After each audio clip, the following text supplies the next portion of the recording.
Hello friends, எல்லோருக்கும் வணக்கம். Welcome to young investor channel. Actually markets பார்த்துருப்பீங்க. ஸோ லாஸ்ட் மார்க்கெட் ஒரு நெகட்டிவ் ட்ரெண்டில் தான் க்ளோஸ் ஆயிருக்கு. ஆக்சுவலி நிஃப்டி 50 205 பாயிண்ட்ஸ் நெகட்டிவில் க்ளோஸ் ஆயிருக்கு. 25149 பாயிண்ட்ஸ் நெகட்டிவ். சென்செக்ஸ் 689 பாயிண்ட்ஸ் நெகட்டிவில் க்ளோஸ் ஆயிருக்கு. 82500 பாயிண்ட்ஸில் க்ளோஸ் ஆயிருக்கு. நிஃப்டி பேங்க் 201 பாயிண்ட்ஸ் நெகட்டிவ் 56754 பாயிண்ட்ஸில் க்ளோஸ் ஆயிருக்கு. நிஃப்டி ஐடி 683 பாயிண்ட்ஸ் விழுந்திருக்கு. 37693 பாயிண்ட்ஸில் க்ளோஸ் ஆயிருக்கு. நிஃப்டி 50 205 பாயிண்ட்ஸ் விழுந்திருக்கு. Sensex 689 points negative. So ஓவர்லாட்டு ending market Friday market வந்து இந்த ட்ரெண்டில் தான் க்ளோஸ் ஆயிருக்கு. ஏன்னா ரிசல்ட்ஸ் வர ஸ்டார்ட் ஆயிருக்கு. ரிசல்ட்ஸ் வந்து எதிர்பார்த்த அளவு இல்லை.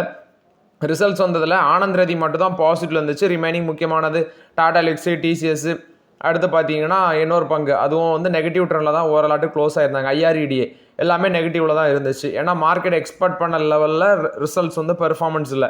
ஐஆர்இடியோட ரிசல்ட்ஸ் வீக்காக இருந்துச்சு. டாடா எல்க்ஸியோட ரிசல்ட்ஸ் வீக்காக இருந்துச்சு. டிசிஎஸ் அங்கேயும் இல்லாமல் ஒரு ஃப்ளாட் ரிசல்ட்ஸ் போஸ்ட் பண்ணியிருந்தாங்க. ஆனந்த் ரதியோட ரிசல்ட்ஸ் கொஞ்சம் நல்லா இருந்துச்சு. இன்னைக்கு டிமார்ட்டோட ரிசல்ட்ஸ் வந்திருக்குது. இது போக எஃப்ஐஎஸ் டிஐஎஸ் டேட்டா. எஃப்ஐஎஸ் இன்னைக்கு மட்டும், அதாவது 11ஆம் தேதி மட்டும் 5104 கோடிக்கு நெட் செல்லஸாக இருந்திருக்காங்க. டிஎஸ் வந்து 3558 கோடிக்கு நெட் பயஸாக இருந்திருக்காங்க. இது எஃப்ஐஎஸ் டிஎஸ் டேட்டா. ஃபஸ்ட்டு பார்த்தீங்கன்னா டிமார்ட்டோட ரிசல்ட்ஸ் வந்திருக்குது. ப்ராஃபிட் ஒரு ஃப்ளாட்டாக தான் இருக்குது. 773 கோடி பண்ணியிருக்கிறாங்க. ஆப்ரேட்டிங் காஸ்ட் இன்க்ரீஸ் ஆனது. நெக்ஸ்ட் வந்து ரெவன்யூ க்ரோத் நல்லா இருக்குது. ஃபஸ்ட்டு பார்த்தீங்கன்னா இவங்களோட நெட் ப்ராஃபிட் 773 கோடி ஒரு ஃப்ளாட்டாக டவுன்னு சொல்கிறாங்க. ஆனால் சில இதில் 2% இன்க்ரீஸ்ன்னு சொல்கிறாங்க. அது இல்லாமல் ரெவன்யூ ஃப்ரம் ஆப்ரேஷன் 16359 கோடியாக இருக்குது. 16.3% ரெவன்யூ ஃப்ரம் ஆப்ரேஷன் இன்க்ரீஸ் ஆயிருக்கு. ஸ்டாண்ட் அலோன் பேஸில் நெட் ப்ராஃபிட் 2% இன்க்ரீஸ் ஆயிருக்கு. 830 கோடியாக இருக்குது. ரெவன்யூ இன்க்ரீஸ் ஆயிருக்கு. 17966 கோடியாக இருக்குது. எபிட்டா 6.4% இன்க்ரீஸ் ஆயிருக்கு. 1299 கோடி. EBITDA margin 7.94% குறைஞ்சிருக்குது. ஆக்சுவலி ரீசன் பார்த்தீங்கன்னா ஸ்டாப்பிள்ஸ் நான் ஃபுட் ப்ராடக்ட்ஸில் வந்து ஹை டீஃப்ளேஷன் இருந்திருக்கு. அது ஒரு 100 to 150 basis point primarily impact ஆயிருக்கு. இது இல்லாமல் இ-காமர்ஸு குயிக் காமர்ஸ் செக்மெண்ட்லேயே ஃபோக்கஸ் பண்ணியிருக்கிறாங்க. நெக்ஸ்ட் அந்த எம்ப்ளாயி காஸ்ட்டு கொஞ்சம் இன்க்ரீஸ் ஆயிருக்கு. ஏன்னா எம்ப்ளாயிக்கான அந்த பெனிஃபிட் எக்ஸ்பென்சஸ் ஒரு 346.9 crores இன்க்ரீஸ் ஆயிருக்கு. அது ஸ்பெண்ட் பண்ணியிருக்காங்க. அந்த வேல்யூக்கு 30.3% இன்க்ரீஸ் ஆயிருக்கு இந்த Q1ல். எப்படி விஷால் மார்ட், வி மார்ட்லலாம் ரீட்டைல் இண்டஸ்ட்ரி ட்ரெண்டை ஃபாலோ பண்ணியிருக்காங்களோ, ஸோ இவங்களுக்கு அது ஒரு ரைவல்ஸாக இருந்திருக்கு ரீட்டைலில். ஸோ இப்போ சேலரி வந்து பார்த்தீங்கன்னா 17% இன்க்ரீஸ் பண்ணியிருக்காங்க. Average monthly wages commercial calendar year 22ல் 25,600 இருந்துச்சு. 24ல் 27,726 rupees. இப்போ வந்து பார்த்தீங்கன்னா அதை கொஞ்சம் இன்க்ரீஸ் பண்ணியிருக்கதாட்டும் மென்ஷன் பண்ணியிருக்காங்க எம்ப்ளாயி பெனிஃபிட் எக்ஸ்பென்சஸை. அது இல்லாமல் 9 ஸ்டோர் வந்து புதுசாக அந்த குவார்ட்டரில் ஆட் பண்ணியிருக்காங்க. டோட்டல் ஸ்டோர் கவுண்ட் வந்து 424 இருக்குது. 424 இருக்குது டோட்டல் ஸ்டோர் கவுண்டு. அது இல்லாமல் ஃபுட் பிரிண்டை வந்து எக்ஸ்பேண்ட் பண்ணியிருக்கிறாங்க கஸ்டமர்ஸ் அட்ராக்ட் பண்ணுற மாதிரி. லைக் ஃபார் லைக் சேல்ஸ் அப்படிங்கிற அந்த க்ரோத்து 7.1% குறைஞ்சிருக்கு. ஏன்னா Q1 ஃபினான்ஷியல் 25ல் 9.1% இருந்துச்சு. சேல்ஸ் பர் ஸ்கொயர் ஃபீட் அதுவும் பார்த்தீங்கன்னா சீக்வன்ஷியல் பேசிஸில் இம்ப்ரூவ் ஆயிருக்குன்னு சொல்கிறாங்க. 8779 கோடியாக இருக்குது அப்படின்னு சொல்கிறாங்க. இயர் ஆனர் பேசிஸில் 1.5% இன்க்ரீஸ் ஆயிருக்கு. ஆக்சுவலி Q3 கம்பேர் பண்ணும்போது குறைஞ்சிருக்கு. ஏன்னா Q3ல் 9317 கோடியாக இருந்துச்சு. அதை கம்பேர் பண்ணும்போது குறைஞ்சிருக்குது. ஸோ ஓவர்லாட் இது டிமார்ட் போஸ்ட் பண்ண ரிசல்ட்ஸ் அப்டேட். அவனு சூப்பர் மார்ட்னு சொல்லுவாங்க. 4069 லாஸ்ட் ஸ்டாக் மார்க்கெட் க்ளோசிங்கில் 2% மேலே விழுந்துருந்துச்சு. 2.5% நெகட்டிவில் தான் க்ளோஸ் ஆயிருக்கு. ரொம்பவே எக்ஸ்பென்சிவ். 98 times ஏர்னிங்ஸில் இருக்கிறாங்க. நல்ல கம்பெனி, ஃபண்டமெண்டலி எந்த பிரச்சனையும் கிடையாது. But more expensive. நம்மளால் வெயிட் மட்டும் தான் பண்ண முடியும். நெக்ஸ்ட் பார்த்தீங்கன்னா இந்த HUL இன்னைக்கு மார்க்கெட்டில் ஒரு நல்ல பர்ஃபார்மன்ஸ் 4.5% பாசிட்டிவ்ல க்ளோஸ் ஆயிருக்கு. 2520 க்ளோஸ் ஆயிருக்கு. இதில் வந்து பிரியா நாயர் பார்த்தீங்கன்னா இப்போ புதுசாட்டு CEO ரோலுக்கு வராங்க. MD அண்ட் CEO ஆகஸ்ட் 1ஆம் தேதி வராங்க. First women to run this company. Hindustan யூனிலிவரை ஃபர்ஸ்ட் விமன் வந்து ரன் பண்ண போகிறாங்க. அது இல்லாமல் என்ன ஒரு நியூஸ்னா, ரோஹித் ஜவா தான், அவர் தான் முன்னாடி இருந்தார் CEO. ஸோ கிட்டத்தட்ட 2023 தான் வராரு. ஜூன் 2023. ஸோ ஆக்சுவலி அவரோட பதவி காலம்னு பார்த்தீங்கன்னா இனி ஆகஸ்ட் 1ஆம் தேதி வரைக்கும் இருக்குது. அப்ராக்சிமேட்டாக 2 வருஷத்துக்கு கிட்டத்தட்ட 2 வருஷம் 2 மாதம் வருதுன்னு நினைக்கிறேன் டைம் பீரியடு. அந்த ரேஞ்ச் அவர் இருந்திருக்காரு. ஆனால் அவரோட பீரியடில் தான் இந்த ஸ்டாக்கோட வேல்யூ, அதாவது பெர்ஃபார்மன்ஸ் வந்து போராக இருக்குது அப்படின்னு சொல்லியிருக்கிறாங்க.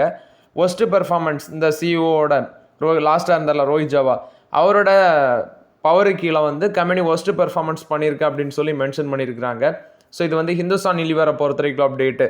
அது மாதிரி ஹிந்துஸ்தான் யூனிலிவரோட குளோபல் ரோலுக்கான சீஃப் ஃபினான்ஷியல் ஆஃபீஸராட்டு ரிட்டேஷ் திவாரி வந்து எக்ஸிட் பண்ணுறாரு அப்படின்னு சொல்லி ஒரு நியூஸ் வந்துச்சு. பட் ஆக்சுவலி அது வந்து உண்மை இல்லை அப்படின்னு சொல்லி மென்ஷன் பண்ணியிருக்கிறாங்க. நெக்ஸ்ட் பார்த்தீங்கன்னா ஓஸ்வால் பம்ப்ஸ் ஆக்சுவலி 6% மேலே விழுந்திருக்கு, 689 ரூபாய் க்ளோஸ் ஆயிருக்கு. ஆக்சுவலி இந்த பங்கு பார்த்தீங்கன்னா நெட் ப்ராஃபிட் 63 கோடியாக இருக்குது, 21% விழுந்திருக்குது. ஆக்சுவலி அக்டோபர் டிசம்பர் குவார்ட்டரில் வந்து 80 கோடி ப்ராஃபிட் பண்ணியிருந்தாங்க, அதை காட்டிலும் குறைஞ்சிருக்கு. பட் இயர் ஆன் இயர் பேசிஸில் டபுள் ஆயிருக்கு ப்ராஃபிட். ஏன்னா சேம் ரேட் லாஸ்ட்டில் 28 கோடி பண்ணியிருந்தாங்க, அதை காட்டிலும் டபுள் ஆயிருக்கு ப்ராஃபிட்.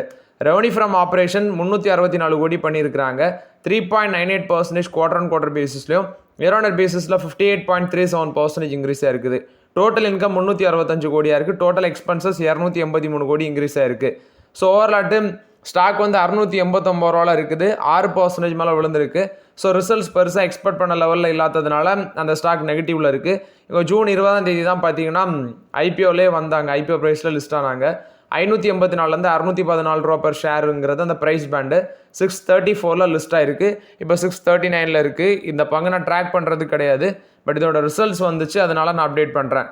நெக்ஸ்ட் பார்த்தீங்கன்னா GRSC garden Reach filters. Actually இந்த கார்டன் ரீசி பில்டர்ஸ் பார்த்தீங்கன்னா லாஸ்ட் 6 மந்த்தில் 100% மேலே ரேலியாக இருக்குது. நான் பார்க்கும்போது லாஸ்ட் 6 மந்த் அந்த டேட்டாவே காட்டுறேன், 103.59% ரேலியாக இருக்குது. ஸ்க்ரீன்ஷாட்டோட உங்கள்கிட்ட சப்மிட் பண்ணுறேன். ஸோ 2792 ரூபாவில் இருக்குது. பட் இந்த ஸ்டாக் வந்து பார்த்தீங்கன்னா ரொம்பவே எக்ஸ்பென்சிவ். ஆனால் இந்த ஷிப் பில்டிங் செக்மெண்ட்டில் 3 companies, Garden Reach Builders, Cochin Shipyard, Mazagon Dock Ship Builders, இவங்க வந்து பார்த்தீங்கன்னா ஒரு வைட்டல் ரோல் ப்ளே பண்ணுறாங்க. ஆனால் இந்த ஸ்டாக்கில் ஏதாவது ஒரு ஆப்பர்ச்சுனிட்டி ஏதாவது ஒரு பங்கில் கிடைக்கும்னு பார்த்தா எல்லாமே வேல்யூஷன் ஜாஸ்தியாக இருக்குது, எல்லாமே பார்த்தீங்கன்னா வேல்யூஷன் ஜாஸ்தியாக இருக்குது. ஸோ இப்போதைக்கு நம்மளால் வேடிக்கை மட்டும் தான் பார்க்க முடியும். ஆனால் நீங்கள் ஆல்ரெடி வச்சுருந்தீங்கன்னா வச்சுக்கோங்க, வைரக்கல்லுன்னு சொல்லலாம். ஆல்ரெடி இருக்குன்னா ஹோல்ட் பண்ணுங்கள். அது இல்லாமல் இந்த செக்டார் ஸ்டாக்ஸ் எல்லாம் மார்க்கெட்டில் வந்து விழுந்துருந்துச்சு இன்னைக்கு லாஸ்ட் மார்க்கெட்டில். அது ரீசன் பார்க்கும்போது இன்வெஸ்டர்ஸ் ப்ராஃபிட் புக் பண்ணுறாங்க. ஏன்னா மோஸ்ட்லி ஹை வேல்யூ ஸ்டாக்ஸில் இதான் நடக்கும். என்ன பண்ணுவாங்கன்னா ஹை வேல்யூவாக இருந்தாலும் ஒரு டவுன் ட்ரெண்டில் வாங்குவாங்க, அடுத்தது பல்காக ஒரு செக்மெண்ட்டில் வந்து ப்ராஃபிட் புக்கிங் பண்ணுவாங்க. இது இல்லாமல் 2.4 ட்ரில்லியன் அளவுக்கு நேவல் பிளானை வந்து ஃபோக்கஸ் பண்ணுறாங்க. அதனால இந்த கம்பெனிஸ் எல்லாமே பயன்படுறதுக்கு ஒரு சான்சஸ் இருக்குது அப்படின்னும் சொல்கிறாங்க. கிட்டத்தட்ட 17 வார்ஷிப்பை வந்து இந்தியா ஆட் பண்ண இருக்கிறாங்க, 9 சப்மரைன்ஸ் ஆட் பண்ண இருக்கிறாங்க, டிஃபென்ஸுக்கு 2.4 ட்ரில்லியன் வந்து ஸ்பெண்ட் பண்ண இருக்கிறாங்க. அதனால இந்த பங்குகள் எல்லாமே பயனடையும். அதனால தான் நான் ஒரு ஷார்ட் அண்ட் ஸ்வீட்டாக உங்களுக்கு அப்டேட் பண்ணுறேன். ஃப்ரெஷ் என்ட்ரி வேண்டாம், ஆல்ரெடி இருக்குன்னா வச்சுக்கோங்க. வின்ஃபாஸ்ட் கொடுத்த அப்டேட்டு, வின்ஃபாஸ்ட் வந்து பேட்டெக்ஸ் எனர்ஜிஸ் அவங்களுக்கு கூட ஒரு பார்ட்னர்ஷிப்பில் வராங்க. ஆக்சுவலி பேட்டரி ரீசைக்ளிங், ரீபர்பஸிங் அதை வந்து இந்தியாவில் பண்ணுறதுக்கு வேண்டி தான் இந்த பார்ட்னர்ஷிப்னு சொல்லியிருக்காங்க. ஹை வால்டேஜ் பேட்டரி ரீசைக்ளிங் சம்மந்தமாக தான் இந்த பார்ட்னர்ஷிப் அக்ரிமெண்ட் போட்டிருக்காங்க. வின்ஃபாஸ்ட் தூத்துக்குடியில் வந்து மேனுஃபேக்சரிங் ஃபெசிலிட்டி போட்டு விரைவில் காரும் செல் பண்ண இருக்கிறாங்க. இண்டஸ்இண்ட் பேங்க் பார்த்தீங்கன்னா இப்போ சிஇஓக்கான அந்த டேப்லர் காலம் போட்டு 3 பேரை செலக்ட் பண்ணி அனுப்பியாச்சு. அதை ஆர்பிஐ வந்து இப்போ செலக்ட் பண்ணி அனுப்பணும், அது மட்டும் தான் வேலை. இப்போ இண்டஸ்இண்ட் பேங்க் வந்து சீஃப் ஃபினான்ஷியல் ஆஃபீஸர், அதுக்கும் ஆட்கள் ஹையர் பண்ணுறதுக்கு ரஷ்ஷிங் பண்ணிட்டு இருக்கிறாங்க. அது இல்லாமல் கிரைசிஸுக்கு அப்புறம் சில டாப் ரோல்ஸுக்கு பார்த்தீங்கன்னா ஆள் தேடிட்டு இருக்கிறாங்க.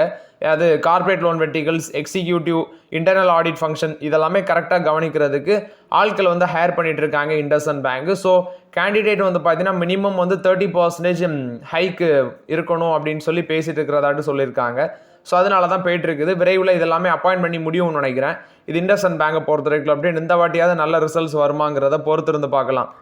சமவர்தனா மதர்சன் ஆக்சுவலி இவங்க 1:2 இவங்களும் போனஸ் கொடுக்குறாங்க. ஆக்சுவலி நேற்று சமவர்தனா சுமி ஒயரிங் நினைக்கிறேன், மதர்சன் சுமி ஒயரிங் அதோட போனஸ் அப்டேட் சொல்லியிருந்தேன். இப்போ சமவர்தனா மதர்சன் இவங்களும் 1:2 போனஸ் கொடுக்குறாங்க. ஆக்சுவலி ஒரு ஷேர், அதாவது 2 ஷேருக்கு 1 ஷேர் கொடுக்குறாங்க. July 18 record date. இது சமவர்தனா மதர்சனை பொறுத்த வரைக்கும் update. State Bank of India July 16 board meeting வச்சிருக்காங்க. பேசல் 3 பாண்ட் மூலமாட்டு ஃபண்ட் ரைசிங் பண்ண இருக்கிறாங்க, காம்ப்ளியன் பாண்ட்ஸ் மூலமாட்டு.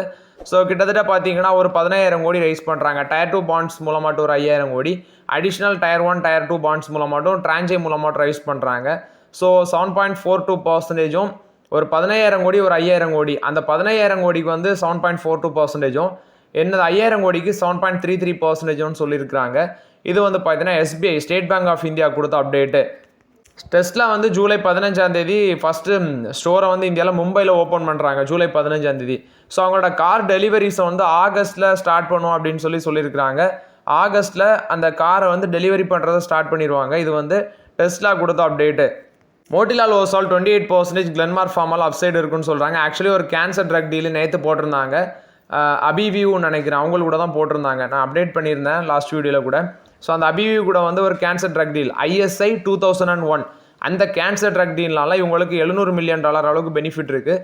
ஸோ இது வந்து ஒரு நியூ இரா அப்படின்னு சொல்லி மென்ஷன் பண்ணியிருக்காங்க. 2430 ரூபா டார்கெட் ப்ரைஸ், 28% மேலே போகும்னு சொல்கிறாங்க. இது கிளென்மார்க் ஃபார்மாவை பொறுத்த வரைக்கும் அப்டேட்டு. நெக்ஸ்ட் பார்த்தீங்கன்னா Reliance Industries July 18 results announce பண்ணுறாங்க. ஆக்சுவலி ஜூலை 18 எனக்கு தெரிஞ்சு வெள்ளிக்கிழமை நினைக்கிறேன். ஜூலை 18 வெள்ளிக்கிழமை வந்து ரிசல்ட்ஸ் அனௌன்ஸ் பண்ணுறாங்க. ரிலையன்ஸ் இண்டஸ்ட்ரீஸ் எப்படி ரிசல்ட்ஸ் வருதுன்னு பார்க்கலாம். நெக்ஸ்ட் பார்த்தீங்கன்னா ஆப்பிள் இந்தியாவோட iPhone production Foxconn, next Chinese techies எல்லாம் ரிட்டர்ன்ஸ் அப்படின்னு சொல்லி ஆர்டிகல் வந்திருக்கு. ஸோ இந்த பிஎல்ஐ பேராமீட்டர்ஸ் பார்க்கும்போது cost of mobile for phone அவங்க அச்சீவ் பண்ண டார்கெட் 15,000. ஆனால் டார்கெட் ஃபிக்ஸ் பண்ணது 15,000, அச்சீவ் பண்ணது 30,000. ப்ரொடக்ஷன் ட்ரில்லியன் வேல்யூவில் பார்க்கும்போது 1.3 தான் டார்கெட் ஃபிக்ஸ் பண்ணியிருக்காங்க. ஆனால் அவங்க 1.9 ட்ரில்லியனுக்கு ப்ரொடக்ஷன் பண்ணியிருக்காங்க. எக்ஸ்போர்ட் 0.97 ட்ரில்லியனு, ஆனால் டார்கெட்டு அச்சீவ் பண்ணது 1.4 ட்ரில்லியன். டைரக்ட் ஜாப் 77,000 டார்கெட் பண்ணியிருக்காங்க. 77,400 ஜாப்ஸ் வந்து அச்சீவ் பண்ணியிருக்கிறாங்க. இது வந்து ஃபாக்ஸ்கான் கொடுத்த அப்டேட்டு.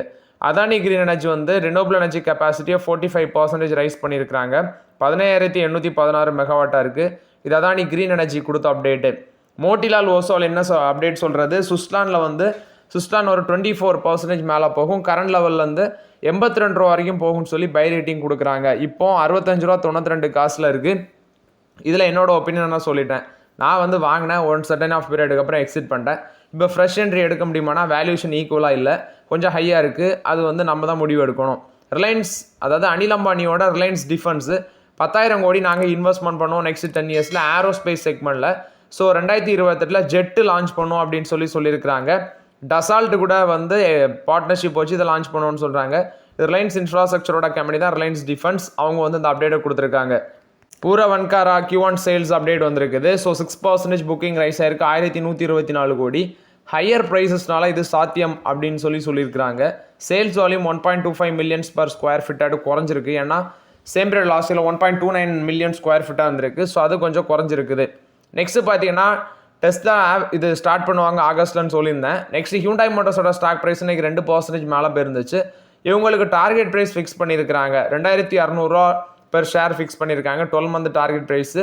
நோமா இன்ஸ்டிடியூஷனல் ஈக்விட்டிஸ் 26 புதிய லான்ச்சஸ் ஃபினான்ஷியல் 30க்குள்ளே இருக்குன்னு சொல்கிறாங்க. டொமஸ்டிக் மார்க்கெட் ஷேர் 15% இருக்கும் ஃபினான்ஷியல் 28லன்னு சொல்லியிருக்கிறாங்க. கேஷுவல் இந்தியா 4,131 கோடி டேக்ஸ் டிஸ்ட்ரிபியூட் வந்து செட்டில் பண்ணியிருக்கிறாங்க மகாராஷ்டிரா சேல்ஸ் டேக்ஸ் டிபார்ட்மெண்ட் வந்து. ஸோ இது வந்து பார்த்தீங்கன்னா 2007, 8, 2017, 18 அந்த டைமில் உள்ள ரிஜியூமில் இவங்க வந்து டேக்ஸ் டிஸ்ட்ரிபியூட் வந்து பார்த்தீங்கன்னா இவங்களுக்கு ஃபேவரவாக ரிசீவ் ஆயிருக்கு. அதாவது 4,131 கோடி ஒர்த் ஆஃப் டேக்ஸ் டிஸ்ட்ரிபியூட் வந்து இவங்களுக்கு ரிசீவ் ஆயிருக்கு அப்படின்னு சொல்லி இவங்களுக்கு ஃபேவராக ரிசீவ் ஆயிருக்குன்னு சொல்லியிருக்கிறாங்க. இது கேஸ்ட்ரோல் இந்தியா கொடுத்த அப்டேட்டு. நெக்ஸ்ட் வந்து RITES 47 crore worth of contract Karnataka college infrastructure contract இவங்களுக்கு கிடச்சிருக்கு ரைட்ஸ் லிமிடெட். மஹேந்திரா அண்ட் மஹேந்திரா வந்து இந்த எஸ்எம்எல் இஷ்யூவில் 26% ஸ்டேக் வந்து அடிஷ்னலாக பை பண்ணுறாங்க. ஆல்ரெடி இவங்க வந்து பார்த்தீங்கன்னா 59% ஸ்டேக் வாங்கியிருந்தாங்க. இந்த 26% வந்து அடிஷ்னலாக ஸ்டேக் பர்ச்சேஸ் பண்ணுறாங்க. இது ஓப்பன் ஆஃபரில் வரும். ஸோ அது மூலமாட்டு ஸ்டேக்கை வந்து 76% கொண்டு போகிறாங்க. இது மஹேந்திரா அண்ட் மஹேந்திரா கொடுத்த அப்டேட்டு.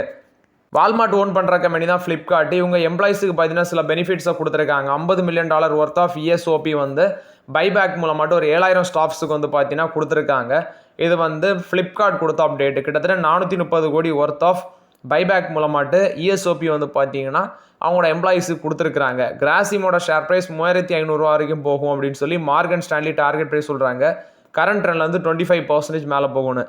அது இல்லாமல் மேசாகான் டாக்ஷிப்லஸ் வந்து 2 சப்மரைன் ப்ராஜெக்டை இந்த ஃபினான்ஷியல் இயரில் நாங்கள் கம்ப்ளீட் பண்ணுவோம் ஜெர்மனியை சேர்ந்த கம்பெனியோட பார்ட்னர்ஷிப் வச்சு. அது இல்லாமல் 6 அட்வான்ஸ் கன்வென்ஷனல் சப்மரைன்ஸும் நாங்கள் பண்ண இருக்கிறோம் அப்படின்னு சொல்லியிருக்கிறாங்க. ஸோ எஸ்டிமேட்டட் காஸ்ட் வந்து 70,000 கோடி ஃபிக்ஸ் பண்ணியிருக்கிறாங்க. அது இல்லாமல் இந்த ஸ்கார்பியன் கிளாஸ் சப்மரைன் அப்படின்னு சொல்கிறாங்க. 3 ஸ்கார்பியன் கிளாஸ் சப்மரைன்ஸும் பில்ட் பண்ண இருக்கிறாங்க. அதுக்கு 36,000 கோடி ஃபிக்ஸ் பண்ணியிருக்காங்க. இது எல்லாமே ரொம்பவே கேபிட்டல் இன்க்ரீஸ் ஆன பிஸ்னஸ். இந்த ஷிப் பில்டிங் கம்பெனிங்கிறது ரொம்பவே கேபிட்டல் அதிகமாக தேவைப்படும். எப்படி பவர் கம்பெனிக்கு அதிகமாக கேபிட்டல் தேவைப்படுமோ அது மாதிரி இந்த இண்டஸ்ட்ரியிலையும் கேபிட்டல் ரொம்பவே அதிகமாக தேவைப்படும். ஸோ ஓகே ஃப்ரெண்ட்ஸ், ஆக்சுவலி இந்த வீடியோவில் சில இம்பார்ட்டன்ட் அப்டேட்ஸ் எல்லாமே டிஸ்கஸ் பண்ணோம். இந்த வீடியோ உங்களுக்கு பயனுள்ளதாக இருந்துச்சுன்னா லைக் பண்ணுங்கள், சப்ஸ்கிரைப் பண்ணுங்கள், கமெண்ட் பண்ணுங்கள். Okay friends, thank you.